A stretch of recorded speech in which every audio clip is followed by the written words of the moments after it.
Assalamualaikum gengs, hai semua, welcome to my channel. Perkenalkan, nama aku Diana, sapa aja di. Terima kasih ya sudah klik video ini, dan untuk kalian yang nonton sampai selesai, semoga selalu sehat dan lancar-lancar studinya. Buat teman-teman yang baru pertama datang ke channel ini, terima kasih jika berkenan untuk klik tombol subscribe dan nyalakan loncengnya ya. Karena setiap minggu akan selalu ada video-video baru yang isinya bisa tentang hobiku, bisa tentang topik-topik pembahasan yang menarik dan bermanfaat, atau semua hal berkaitan dengan karya tulis ilmiah, baik itu cara penulisannya atau tema-tema yang punya korelasi dengan pembuatan karya tulis. Oke gengs, sebelumnya aku mau ngucapin terima kasih untuk semua DM di Instagram @kti_by_d. Dukungan kalian dengan subscribe dan memberi like serta komen terus di video-videoku merupakan bentuk support yang sangat berharga dan memberiku semangat untuk terus membuat video, menjawab semua request kalian di Instagram @kti_by_d. Sebelum lihat video ini sampai selesai, aku menyarankan kalian untuk melihat video volume 1 tentang cara buat KTI dan video volume kedua tentang bagaimana isi dari sebuah latar belakang. Itu akan memudahkan kalian dalam menulis KTI kalian ya. Video kali ini aku persembahkan untuk followers yang meminta saran untuk KTI-nya dengan mengambil tema besarnya tentang komunikasi organisasi. Karena tema besar kita kan komunikasi organisasi, tentunya kita harus membahas apa itu komunikasi organisasi. Singkatnya begini, komunikasi organisasi ini adalah pengiriman dan penerimaan berbagai pesan organisasi di dalam kelompok, baik formal maupun informal dalam satu organisasi. Jika diperlukan, bahas juga apa itu komunikasi formal dan komunikasi informal dalam sebuah organisasi ya. Selanjutnya, aku mau mengemukakan subtema yang aku anjurkan buat teman-teman yang sedang membuat karya tulis tentang komunikasi organisasi. Yang pertama, aku menyarankan untuk subtemanya motivasi dan kepemimpinan. Pertama-tama, kita bahas tentang konsep komunikasi dalam organisasi dan teori organisasi itu sendiri. Lalu kerucutkan pembahasan kita tentang definisi motivasi. Bahas definisi motivasi dari beberapa ahli ya gengs. Usahakan dari 10 tahun terakhir, tapi supaya aman mending 5 tahun terakhir saja. Kemudian lanjutkan dengan ciri-ciri motivasi itu apa aja. Nah, selanjutnya kalian bisa bahas juga tentang faktor-faktor yang mempengaruhi motivasi. Pasti ada faktor internal, kemudian faktor eksternal. Lanjutkan dengan jabarkan teori-teori motivasi yang ada.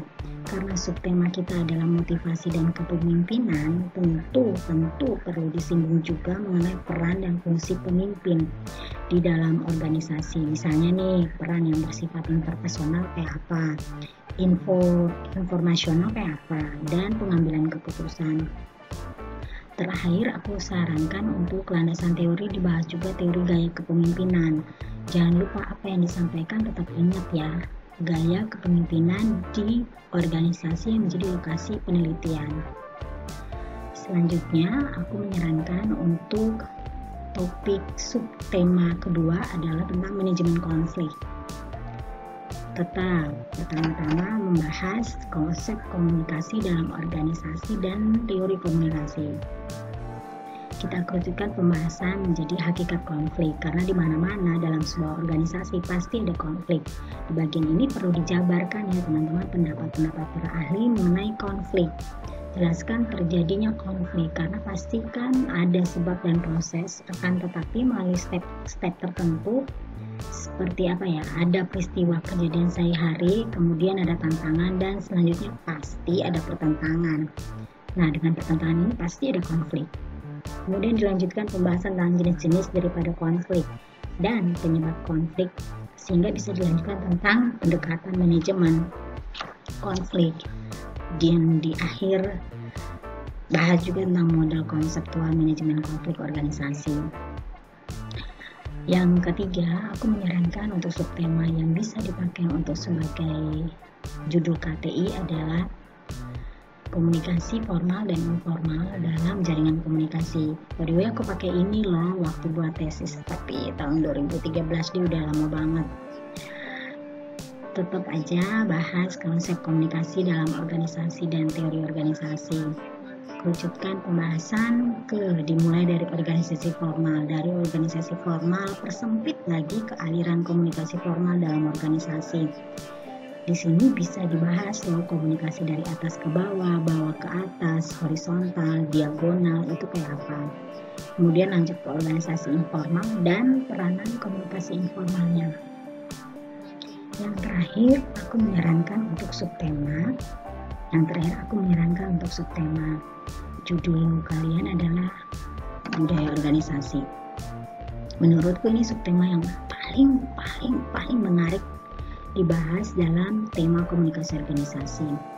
Tetap awal-awal bahas konsep komunikasi dalam organisasi dan teori organisasi, kemudian baru dikerucutkan dimensi budaya organisasi, dilanjutkan dengan budaya organisasi versus iklim organisasi yang terjadi di saat ini ya. Kemudian bahas juga budaya organisasi, walaupun awalnya orang berpendapat bahwa budaya organisasi yang sudah ditanamkan oleh pendiri dan juga sekaligus pemimpin tidak dapat atau mungkin bisa dikatakan sulit untuk diubah. Namun dengan perkembangan zaman seperti ini, itu agak sulit untuk mempertahankan hal-hal yang sudah tidak out of date, sudah lagi tidak ngetren lah.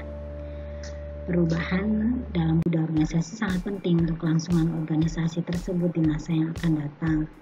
Beri aja alasan kenapa budaya organisasi perlu diubah, misalnya untuk bertahan di masa-masa sulit seperti pandemi ini. Tentukan kapan budaya tersebut harus berubah dan perubahannya akan seperti apa. Yes. Akhirnya pembahasan itu udah selesai nih guys. Terima kasih ya sudah nonton sampai selesai. Enak banget gak sih? Tetap semangat ya, jangan menyerah. Sebelum mengakhiri video ini, aku harus memberi kredit untuk gambar-gambar yang aku gunakan di video ini.